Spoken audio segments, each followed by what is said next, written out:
ডিসেম্বরে ক্রিসমাসের সময় গিয়েছিলাম ফেয়ারফিল্ড বাই ম্যারিয়েটে অফিস থেকে টিম লাঞ্চে। আমাদের পার হেড বাজেট ছিল 1500 টাকা এবং জিএসটি নিয়ে কর্পোরেট ডিসকাউন্ট দিয়ে ওই আমাদের 1450 মতন পড়েছিল পার হেড। মেনুতে ছিল অনেক জিনিসই, কিন্তু বেশিরভাগ জিনিসই ঠান্ডা ছিল। যে কটা স্টার্টার দেখা যাচ্ছে তার মধ্যে সব থেকে বেশি ভালো লেগেছিল গোল্ডেন ফ্রাইড ফিশ, যেটা গরম গরম সার্ভ হচ্ছিল, আর মাছের স্বাদটাও খুব ভালো ছিল। এছাড়া একটা চিকেন কাবাব ছিল যেটা আমার ভালো লেগেছে। ফুচকা ছিল লাইভ কাউন্টারে, তবে খাইনি। এবং মেইন কোর্সের মধ্যে আমার ভাত ছাড়া সত্যি বলতে কিছুই ভালো লাগেনি সেরকম। Chicken item, fish item, soup অনেক কিছুই ছিল।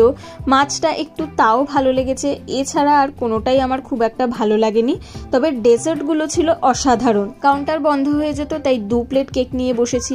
ফ্রুট কেক, তিরামাসু, রসমালাই সব কটা অসাধারণ ছিল। শুধু ডেজার্ট খাওয়ার জন্য কেউ যদি 1500 টাকা খরচা করতে চায় তবে একবার এখানে আসতে